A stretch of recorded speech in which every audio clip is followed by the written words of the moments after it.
मी मनापासून स्वागत करतो आणि या ठिकाणी आभार सुद्धा मानतो. हा कालचा मिळालेला विजय माझ्या वानवडी तालुक्यावर माझ्या मतदारसंघातल्या सगळ्या नागरिकांना, मतदारांना शिवशाहू फुले आंबेडकर विचारधारेला आणि नेहरू गांधीजींच्या काँग्रेसची विचारधारेला या ठिकाणी अर्पित करतो. मनापासून आभार. पत्रकार बंधूंचे आभार. त्याचं कारण आहे हे आभार मानण्यासाठी मी पत्रकार परिषद आहे.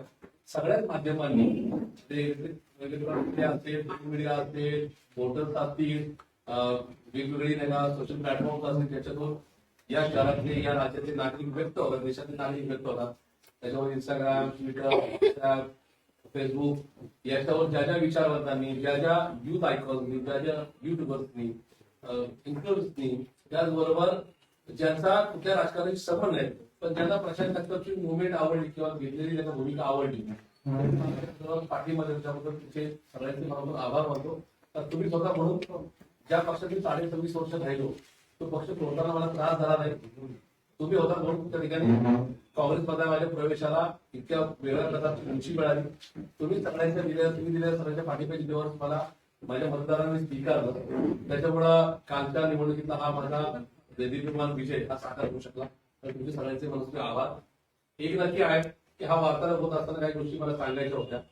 मी ज्या पक्षाचा मागची 4.5 वर्ष अध्यक्ष होतो, ज्या पक्षात मी 26 वर्ष 6 महिने 14 दिवस काढले, त्या पक्षाच्या नेत्यांचे, त्या पक्षाच्या कार्यकर्त्यांचे सुद्धा मला आभार. त्या पक्षात मी असताना मला वेगवेगळी संधी मिळाली. ती संधी अर्थात माझ्या नागरिकांनी मला निवडून दिलं, मला पाठिंबा दिला, क्रेज निर्माण केली. त्याच्यामुळं पार्टीला दखल घ्यावी लागली. त्याच्यामुळं जे जुन्या पक्षाने मला दिलं त्यांचे मनस्वी आभार. त्यांच्यामध्ये कुठल्या प्रकारची कटुता, नाराजी किंवा राग हा कालही नव्हता, आजही नाही, उद्या सुद्धा नसेल.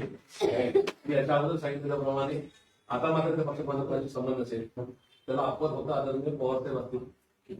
उद्याच्या काळामध्ये कधीतरी पवार साहेब कुठे भेटले त्यांनी तेवढंच त्यांना आदराने श्रद्धेने त्यांना नमस्कार करेल, त्यांचे चरण स्पर्श करेल. कारण ते व्यक्तिमत्व खूप वेगळं आहे. पण इतरांशी माझा कुठल्या प्रकारचा संबंध नसला. आता समोर भेटले तर जुने जे नेते, कार्यकर्ते, पदाधिकारी पदाधिकाऱ्यांचं व्यक्तित्व काय संबंध आहे ते माझे कालही का बंधू भगिनी होते आणि उद्या सुद्धा राहते. पण इतर नेत्याच्या संदर्भात फार काय माहिती जवळ राहणार नाही. कारण आहे की मधल्या काळात मला जो कटू अनुभव आला, मुळात ती लढाई जी होती ती लढाई माझ्यासाठी नव्हती. कालपरीकडे कधी माध्यमाची मदत नाही की माझ्यासमोर असा विषय होता की अपक्ष म्हणून लढावं. अपक्ष निवडून द्यायला अडचण नव्हती, पण विषय होता विचारधारेचा. आपण ज्या विचारधारेवर मागच्या 26 वर्ष राहिले, ज्या विचारधारेला मानून आपण समाज जीवन आणि समाजकारण राजकारण चालवले, त्याला कुठे माती काय द्यायची.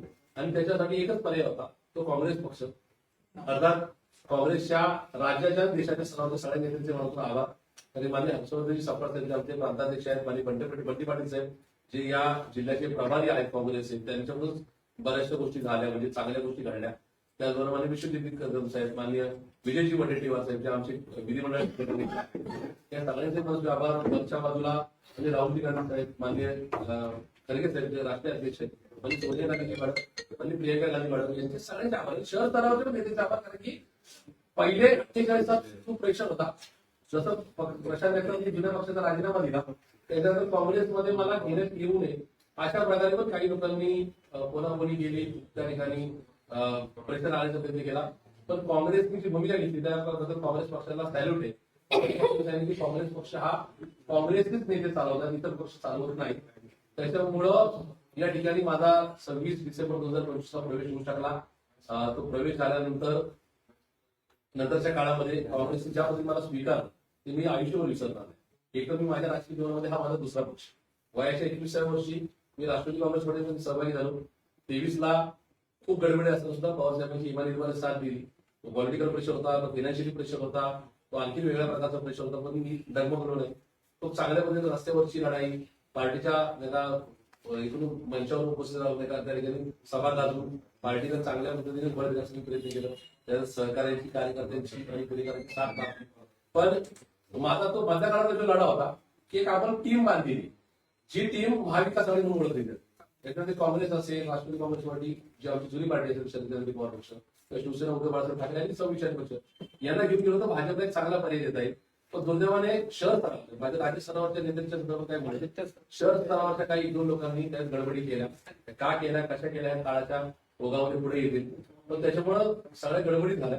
आणि मग मात्र या ठिकाणी माझ्यासमोर एकच पर्याय होता की आपण राजकारण थांबव किंवा या ठिकाणी आपण या सगळ्या पुढे जाताना काही निर्णय घ्यावा. आपण निर्णय घेत असताना सत्ताधारी पक्षाच्या दोन्ही तिन्ही पक्षांकडून मला चांगल्या ऑफर होत्या, त्या घेतल्या असत्या तर कदाचित माझा वैयक्तिक फायदा झाला असता.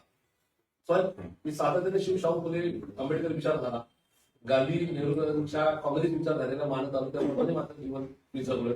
त्याच्यामुळे आपण एकट्या मुद्दा स्वार्थी विचार करू नये. मी काल जे सांगितलं त्याप्रमाणे की अपक्ष नका उभं करण्याचा किंवा अपक्ष उभं राहा अशा प्रकारचा सल्ला होता की तुम्ही निवडून या, निवडून आल्यानंतर तुमच्याकडे पर्याय उपलब्ध असतील, मग त्यावेळेस त्याच्याने बोली लागते, लिलाव लागतो. अपक्ष निवडून आला तुम्ही आमच्या पार्टीला तुम्हाला आम्ही एवढे पैसे देऊ, या त्या ठिकाणी तुम्हाला विधानसभेचं तिकीट दिलं जाईल किंवा विधान परिषद दिली जाईल, पण मला स्वतःला प्राइस टॅग लावून बिलकुल सांगायचं नव्हतं. त्याच्यामुळे मी काय करतो की या ठिकाणी 140 वर्षाच्या नका काँग्रेसच्या नका एकूण आतापर्यंतच्या प्रवासावर खूप अप अँड डाऊन झाले, पण काँग्रेसची कधी विचारधारेबरोबर या ठिकाणी भेदभाव केला नाही किंवा त्या ठिकाणी तशा प्रकारचं विचारधारेला तिलांजली दिली नाही. म्हणून काँग्रेस कधीच भाजपबरोबर जाणार हे निर्विवाद सत्य होतं आणि त्याच्यामुळे काँग्रेसबरोबर जाण्याचा माझा निर्णय ठरला. त्याच्यामध्ये माझ्या सहकार्याचं पण मागं होतं, कारण की एकटा सहकारी होते, त्या सहकार्याने सुद्धा शाहू फुले आंबेडकर विचारधारा स्वीकारलेली होती, त्याच्याप्रमाणे ते वागले होते.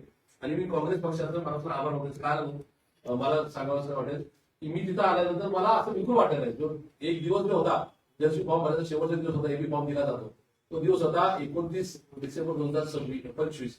त्या दिवशी तिकीट वाटपामध्ये मी ज्यात बसलो तर मी मान्य बंटी पाटील साहेबांचे, मान्य हर्षवर्धनजी सपना साहेबांचे आणि पुणे शहरातले मान्य अरविंद शिंदे असतील, मान्य मोहनजी जोशी असतील, त्याच प्रकारे रामोजी छायनर असतील, हे त्याच्यानंतर कौतुक करावं इतकं कमी.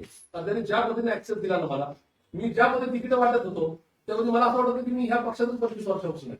त्याच्यामुळं खूप साऱ्या सहकार्याने तिकीट देता आली, त्याला चांगली मदत सुद्धा मिळाली. आणि मला एका गोष्टीचा आनंद आहे की माझ्या प्रमाणात तर साहित्य केंद्र निवडून आले, त्यांच्या कुटुंबाचा खूप मोठा वारसा आहे. आता आम्ही एकत्र पॅनलमध्ये निवडून आलो. त्याच्याबरोबर कोंडवे 3 नगरसेवक असतील, कोथरूड आणि नाका येरवडेमध्ये असतील, असे माझे 6 सहकारी माझ्यावरून निवडून आले. 6-7चा आमचा आकडा झाला.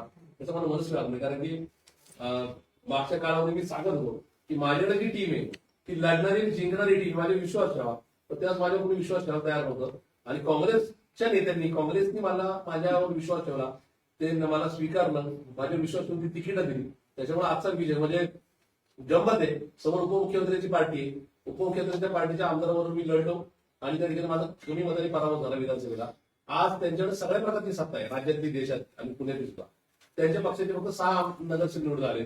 माझ्या पक्षाची कुठं सत्ता नसताना माझा पक्ष म्हणजे माझ्याबरोबरचा पक्षाचा सिम्बॉल हा फक्त म्हणजे प्रशांत नेतृत्वाचा सिम्बॉल मिळाला 29 तारखेला आणि 15 तारखेला मतदान. एक नवीन सिम्बॉल घेऊन पक्ष तुला असला तरी नवीन सिम्बॉल घेऊन प्रशांत नेतृत्व आणि प्रशांत नेतृत्वाचे सहकारी 16 दिवसात नगरसेवक होतात. हा एक वेगळा प्रकारचा चमत्कार आहे. त्याच्यामुळे हेच मी त्यांना म्हणजे हे सांगतो, आज त्या परिस्थितीमध्ये माझ्या मतदारसंघात महाराष्ट्रामध्ये 5 नगरसेवक काँग्रेसचे, जे मागच्या काळात 10-15 वर्ष नव्हते. त्याच्यामुळे माझ्या मतदारसंघाला सुद्धा त्या ठिकाणी सॅल्यूट करायला हवं की चिन्ह जरी बदललं असलं तरी विचारधारा काय वेगळी म्हणून नका मला याच्यामध्ये त्यांनी माझ्यावर पाठबळ होती म्हणून मी काँग्रेसमध्ये आलो. पण माझा काँग्रेसची विचार माझ्या नसा होता. काँग्रेस पक्ष मी माझ्या आयुष्यामध्ये कधी सोडणार नाही. ज्यावेळेस कधी मला असं वाटेल की राजकारणात आपली नका कधी तत्व होती, इतकं होणार नाही, त्या दिवशी प्रशांत जगताप निवृत्ती घेऊन या ठिकाणी समाजकारण आणि आपलं प्रपंच बदलणं त्यांना स्वीकारेल. पण काँग्रेस पक्ष प्रशांत जगताप कधीच सोडणार नाही किंवा दुसऱ्या पक्षात जाणार नाही. हे होत असताना खूप सुखद अनुभव मला आले. एखादा पक्ष का सोडावा लागतो, तो सोडण्यानंतर काँग्रेस मध्ये का जावं लागतं, काँग्रेसचे नेते कसे आपल्याला चांगल्या पद्धतीने स्वीकारतात, कसा ऍक्सेस देतात आणि आपल्याबरोबरचे सगळे नवे सहकारी म्हणजे त्याच्यात एका दुसरा जुना सोडला सगळे नव्या नावाचे सहकारी निवडून आले. काँग्रेस आज शहरामध्ये 15 आकड्याचे सत्तेत जरी आली नसती तर एक मजबूत विरोधी पक्ष म्हणून महापालिकेत पुनरागमन करते. याचा निश्चित मला आनंद आहे, समाधान आहे. पुणे शहरातल्या नागरिकांना, आमच्या प्रभागातल्या नागरिकांना आणि राज्यातल्या नागरिकांना आम्ही शब्द देऊ इच्छितो.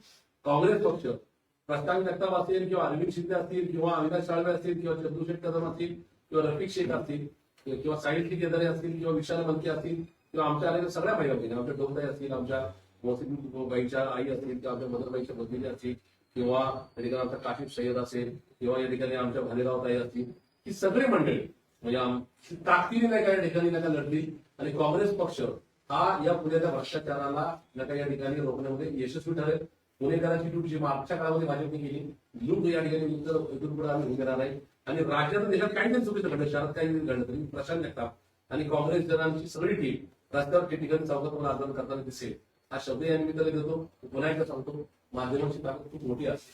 म्हणजे मी ज्यावेळेस विचार करतोय की माझ्या गणितात मग मी प्रेडिक्ट केलं होतं की 2 पक्ष एकत्रित आले, एकत्रित म्हणजे निवडणुकीत एकत्रित आले, काय आकड्याचा खेळ काय होणार आहे, किंवा नंतर पक्ष का सोडावा लागतो, पक्ष सोडला, नवीन पक्ष जॉईन केला, त्याच्यानंतर माझ्या अगदी पदयात्रा किंवा प्रचाराच्या काळात निवडून आले तर माझ्या संदर्भातलं जे वार्तांकन पत्रकार म्हणून वगैरे मी केले ना, त्याच्याबद्दल मी आजच बोलून जाईल. कारण कोण होता प्रशांत जगताप? काहीच नव्हतं. त्याची लायकी पात्रता काल आज काहीच नव्हती. तरी सुद्धा तुम्ही जे नाही का तुमच्या माध्यमांनी जे मला पोहोचवलं आणि एक ठिकाणी या ठिकाणी पुन्हा एकदा अधोरेखित झालं की विचारधारा कधीच म्हणत नसते. माणसं बदलतात, माणसं जन्म घेतात, मृत्यू पावतात, पण विचारधारा कायम राहते. त्यामुळे नेहरू गांधीजींचा विचार जे विसरून गेले असतील त्यांना माझा सल्ला आहे की या ठिकाणी भावना, संताप, राग, नाराजी याच्यामुळे सरकारला पडली आणि आली. सरकारने चांगलं काम केलं तर ती भावना निर्माण होते की सरकार खूप चांगलं काम करतं म्हणून त्यांना निवडून द्यावं. ते त्या ठिकाणी आर्टिफिशियल नसतं. तसंच हे सरकार चुकीचं आहे, हे महिलांवर अत्याचार करतंय, हे भ्रष्टाचार करतंय, हे देशाच्या शेजारच्या शत्रू राष्ट्रांबरोबर हात मिळवणी करतोय. ही राग किंवा नाराजी असती म्हणून ती मतदान केंद्रामध्ये येऊन उमटते. दुर्दैवाने या ठिकाणी राजकारणामध्ये अलीकडच्या काळात भावना, राग आणि नाराजी, राग म्हणजे भावनेला जर महत्व नसेल तर मात्र या ठिकाणी जनता दाखवून देते की भावनाला किती महत्व असते. त्याच्यामुळं या सगळ्या परिस्थितीमध्ये या सगळ्या भावना जिंकल्या, राग किंवा संताप नाही पण नाराजी मतदारांनी दाखवून दिली. त्याच्यामुळे त्या सगळ्या मतदार राजा बघू भगिनींचा आवाज, मतदार हा खराच राजा असतो. त्याच्यामुळं इथून पुढच्या काळामध्ये सगळ्या राजकीय पक्षांनी मतदार राजा भूमिका घेणाऱ्याच्या पाठीशी उभं राहतात. हा निश्चित संदेश स्वीकारून आपापलं मार्गक्रमण करावं आता सगळ्या राजकीय पक्षांना चालणार नाही तर विनंती आहे. दादा तुमचा विरोध थेट ताईंकडे होता असं बोलताना दिसलेलं आहे. आता मी बिलकुल तुम्ही म्हणले शरद पवारांची चरण स्पर्श करेल, त्यांना नमस्कार करेल, पण इतर नेत्यांसोबत संबंध जास्त काही चांगले असणार नाही. थेट तुमचा रोग त्यांच्याकडे दिसतोय. पक्षातल्या काही कार्यकर्ते आहेत जसे थेट नाव घेतलं तर विशाल तांबे काँग्रेस मध्ये येत असताना सुद्धा मी इतर कुठल्या राजकीय पक्षाच्या नेत्याबद्दल बोलतो की त्याच्यावर संपर्क ठेवतो नाही. मी पवार साहेब सुद्धा का वापरलो त्यांना पाहून मी भाजप नामेरोला राष्ट्रवादीमध्ये सहभागी झालो. त्यांना बघूनच मी 2 जुलै 2023 दादाच्या बरोबर जाता सायबरवर राहिले. आणि आज तिथून घेत जात असताना पवार साहेबांसारखं असामान्य किंवा प्रचंड असणारं प्रधान नेतृत्व ज्यांच्या संदर्भात आदर, सन्मान, श्रद्धा कादही होती, आता या उद्या सुद्धा असेल. पण मागच्या 1-1.5 महिन्यावरचा कटू अनुभव लक्षात घेता इतर नेत्यांबद्दल माझ्या समोर म्हणजे मी त्याच्यावर राबवला नसेल, नाराजी किंवा राग नाही, पण मी माझ्या पद्धतीने नाही का राहावं, मी माझ्या नवीन टीम बरोबर किंवा माझे विचार झालेल्या पक्षाबरोबर संबंध ठेवण्यावर मला इंटरेस्ट. दादा सगळ्यांवर तुमची नाराजी आहे. नाराजी असं नाही, असं आहे की मराठीत एक म्हण आहे, आपापली पायरी करून नका त्या ठिकाणी राहावं. पण मला असं वाटतं की माझी पायरी मी ओळखली आहे. माझी पायरी काँग्रेसची विचाराची आहे आणि त्या काँग्रेसची विचाराच्या पायरीवर उभं राहून मी या ठिकाणी पुढं या ठिकाणी समोर, कारण की प्रचंड कष्ट केलेले होते, आयुष्यात खूप काही त्याग केलेला होता, खूप काही मनाला लावलेलं होतं. अशा परिस्थितीमध्ये माझा स्वतंत्र लढा होता. मी पुन्हा एकदा सांगतो, खूप साऱ्या लोकांनी शेवटच्या काही दिवसामध्ये सगळ्या याच्यामध्ये केला, तुला जर पार्टी सोडायची तू अपक्ष बरा, अपक्ष तू 100% निवडून येशील आणि अपक्ष म्हणून निवडून आल्यानंतर तुला कुठली पार्टी जॉईन करते किंवा कुठली पार्टी तुला ऑफर देईल. पण माझं म्हणणं असं होतं की प्रशांत जगताप कधीही अपक्ष किंवा कोणत्या पक्षाच्या चिन्हावर निवडून येण्याच्या स्वप्नात कधीच नव्हता. प्रशांत जगताप विचारधारेसाठी या ठिकाणी राजकारणात आले किंवा समाज करणार आहे. पण नगरसेवक जर व्हायचंय तर ते काँग्रेस पक्षाकडे होऊन, कारण की काँग्रेस दिल्लीपासून दिल्लीपर्यंत सगळ्यांची काळजी घेऊ शकते किंवा या ठिकाणी भाजपला टक्कर देऊ शकते. त्याच्यामुळे या ठिकाणी विचारांवर कुठल्या प्रकारची नाराजी नाही. पण विषय असा ना की आपण हे सगळं करत असताना काहींनी मात्र या ठिकाणी बिघाडी करायचं केलं. आणि माझं स्वतःच म्हणणं आहे, राजकीय राष्ट्रीय स्तरावर काय झालं नाही, जे झालं ते या पुणे स्तरावर झाले. पुणे स्तरावर जे काही नेते मंडळी पण त्याच्याबद्दल पण राग नाही, कारण त्याच्यामध्ये एकत्र मी काय केले. माझं असं म्हणणं आहे की जसं काँग्रेसमध्ये येऊन माझ्यामध्ये सहकारी निवडून आले तसं मी तिथं राहिलं होतं तिथं पण सहकारी होण्यासाठी निवडून आले असेल. पण फायदा कोणाचा झाला, तोटा कोणाचा झाला, त्या सगळ्या गोष्टीचं जे काय उत्तर आहे ती काळाच्या बरोबर या ठिकाणी फोन कोणी केले दिल्लीपर्यंत? काय लोक होता दिल्लीपर्यंत फोन कोणी केले? तुम्ही आधीपासून सांगत होता, शहराचे अध्यक्ष म्हणून तुम्ही सांगत होता, जर आपण वेगळे लढतो 1.5 महिन्यापूर्वी तुम्ही सांगितलं 3-4-5 जागा निवडून येतील, एकत्र लढतो आपण तर, आणि वेगळे लढतो विरोधामध्ये लढलो तर 40 पेक्षा जास्त जागा निवडून येतील. मग या लोकांचा लोक काय होतं दादा? असं आहे, तुम्ही म्हणता तसं अगदी बरोबर आहे. 29 नोव्हेंबरला माझी पहिली नाही का तुमच्या 2 तास लोकांनी माझ्या मोदी बागेसमोर मी रस्त्यावर बाईट घेतलं त्या माझ्या डोळ्यात अश्रू होते. तेव्हापासून ते पार्टी सोडून मी सांगत होतो की मी 24/7 पक्षाचा अध्यक्ष म्हणून कामकाज केलेल्या कार्यकर्ते. मला शहरातील नस माहिती, लोकांच्या भावना माहिती, कार्यकर्त्यांच्या भावना माहिती. महाविकास आघाडी म्हणून गेलो तर या ठिकाणी भाजपला एक चांगला सक्षम विरोधी पक्ष म्हणून पुणेकर नागरिक महाविकास आघाडीला मतदान करतील. आणि माझं प्रेडिक्शन, मी काय ज्योतिषी नाही किंवा या ठिकाणी कुठेतरी त्याला विश्लेषण नाही, पण जो कार्यकर्ता दिवस रात्र या ठिकाणी पार्टीला वेळ देतो त्याला अभ्यास असतो. अभ्यासात मी सांगत होतो, पुन्हा एकदा सांगतो, माझे मागचे काँग्रेसच्या जाण्याच्या प्रवेशाच्या अगोदरचे सगळे नाही का बाईट्स काढा, सगळ्या टीव्हीला क्लिअर सांगितलं होतं की महाविकास आघाडीतून आलो तर त्या राष्ट्रवादी काँग्रेसमध्ये शरद पवार पक्षाची 40 अजून म्हणजे असं होतं 38, 40, 42, 43 नगरसेवक निवडतील. पण जर दोन पार्टी एकत्रित म्हणून लढले तर पुणेकरांना महाविकास आघाडीतून बाहेर गेलेलं आवडणार नाही आणि तिथं मात्र मिनिमम 3 किंवा मॅक्सिमम 8 सीट येतील. आणि मला या गोष्टीचा आनंद नाही, पण एका गोष्टीचं मला या ठिकाणी कायम नाही का या गोष्टीचं समाधान पण नाही मिळालं. पण या राहिली प्रश्न काय तुझा अभ्यास चुकला.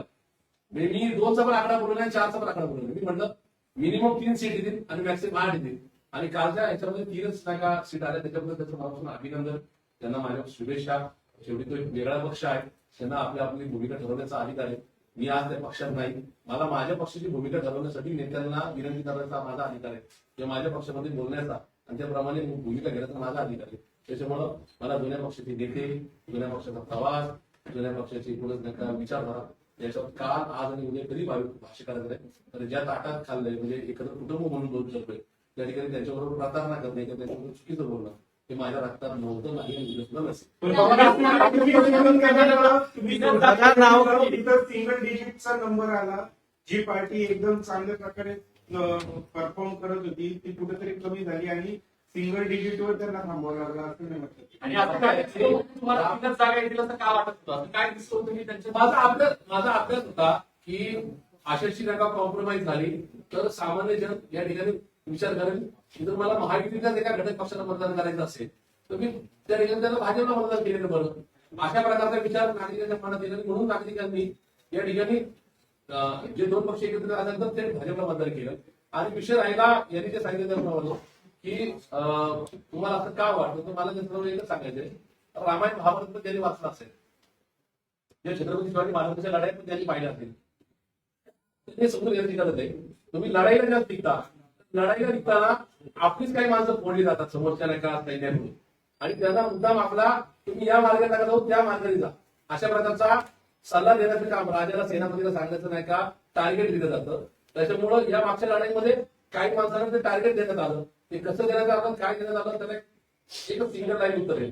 काल आहे तसं नमा काल सगळ्या गोष्टीचं उत्तर आहे. त्याच्यामध्ये नक्की कळून येईल की या ठिकाणी आपली गाडी सोसायटी ठिकाणी जात असताना गाडीच्या नाही का चाकामध्ये खेळ टाकायचं काम कोणी केलं किंवा पेट्रोलमध्ये साखर टाकून गाडी बंद कशी पडेल, गाडी कधी बंद पडू शकते, गाडी पण नवीन असेल, गाडीत पेट्रोल डिझेल पण चांगलं असेल, फक्त एखाद्या अर्धा किलो साखरेचं नाही का छोटी पुडी पेट्रोल किंवा डिझेलच्या टाइमला टाकली ना की पुढच्या 50 किलोमीटर गाडी त्या ठिकाणी इंजिन नाही का ब्लॉक होऊन जातं.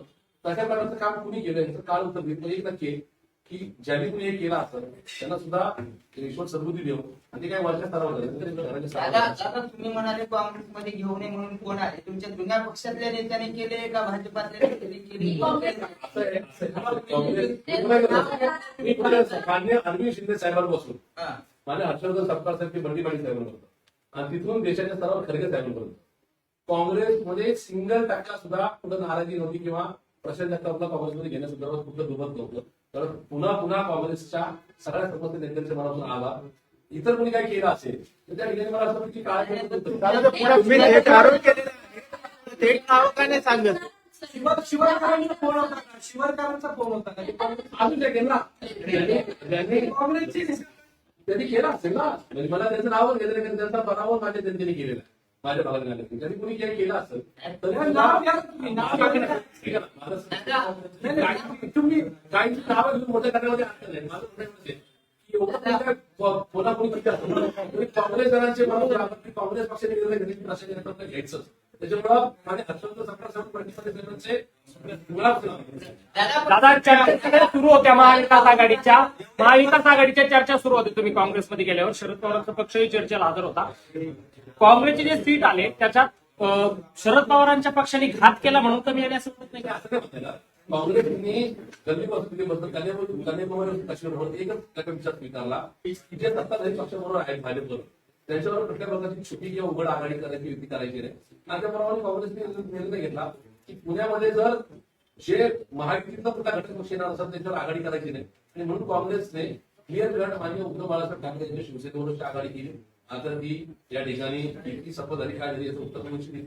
पण आता त्याच्यामध्ये बऱ्यापैकी फायदा सुद्धा झाला. त्याच्यामुळं आम्ही निर्णय विचारधारेवर घेतला किंवा भाजप विरोधात म्हणून आम्ही कट्टरपणे राहिलो तर पुणेकरांनी आमच्या 15 आणि उद्धव बाळासाहेब ठाकरे यांच्या शिवसेनेच्या 1 अशी 16 जागा निवडून दिल्या. त्यावर कमी नाही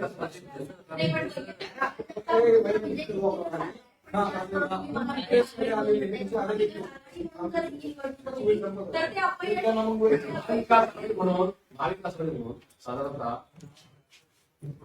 56 पासून ते 67 जागेपर्यंत तो विजय मिळाला. आजही तो कागद जागेवर माझ्या ड्रॉवर मध्ये आहे की तिन्ही पक्ष म्हणून एकत्रित लढले तर काँग्रेसची किती जागा आहे ती राष्ट्रवादी काँग्रेस पक्षाची जागा आहे आणि त्याबरोबर शिवसेना उद्धव बाळासाहेब ठाकरे पक्षाची हा हे माझं प्रेडिक्शन किंवा माझा अंदाज हा खोटा ठरला नव्हता. आणि नाही एकत्र झालं किती जागा तुमच्या पक्षात येतील ते पण अंदाज खरा ठरला. त्याच्यामुळे या संदर्भामध्ये आपला अंदाज चुकला नाही, राजकारणात आपला अभ्यास चुकला नाही एवढं सुद्धा खरं आहे. त्याच्यामुळं उद्याच्या काळामध्ये मी काँग्रेसचा हा झेंडा आणखी उंचावण्याकरता 100% काँग्रेसमध्ये अशी माझ्यासारखे करोडो प्रशांत व्यक्त आहेत. त्याच्यामुळं मी खूप भारी नाही पण मी आता काँग्रेसजन झालेलो आहे. तर काँग्रेसच्या विचाराच्या या सगळ्या लढाईमध्ये संघर्षामध्ये प्रशांत जगताप आयुष्याची वाटते ती किंमत मोजत पण काँग्रेसच्या झेंड्यासाठी काय वेळेकडे धडपडत आहे. पुन्हा एकदा जुन्या पक्षाचे नेते मान्य पवार साहेब मान्य आदरणीय आमच्यावरती मोठ्या भगिनी नेत्या सुप्रियाताई सुळे मान्य अजितदादा पवार ज्यांच्या हाताने 20 वर्ष काम केलं त्याचे मी ऋणी राहील. त्यांच्याबद्दल कायम आदर सन्मान आणि त्या ठिकाणी तो आपुलकीचा भाव हा माझ्यावर नक्की राहील. कारण की त्यांनी माझं काही कुठं वाईट केलं नाही किंवा त्यांनी या संदर्भामध्ये माझ्याबद्दल काही वाईट भाष्य सुद्धा केलं नाही. त्यामुळे त्यांचे मनस्वी आभार. पण त्याच्या पलीकडं आज माझी नैतिक आणि नाका वैयक्तिक जबाबदारी राहील. मी माझं कुटुंब माझे नाका मतदार माझे सहकारी माझे मित्र माझे कार्यकर्ते आयुष्याच्या शेवटच्या क्षणापर्यंत काँग्रेस बरोबरच राहतील हा विश्वास देऊ. त्या ठिकाणी आपण खूप चांगल्या संख्येने मतदार करता माझा मनात शांतपणे ऐकून घेतलं. मला आजपर्यंत तुम्ही मार्गदर्शन केलं तेव्हा या ठिकाणी मला राज्याच्या देशाच्या जनतेपर्यंत पोहोचण्याचा त्या ठिकाणी प्रयत्न केला. त्यामुळे तुमचे मनापासून आभार मानतो आणि या ठिकाणी धन्यवाद.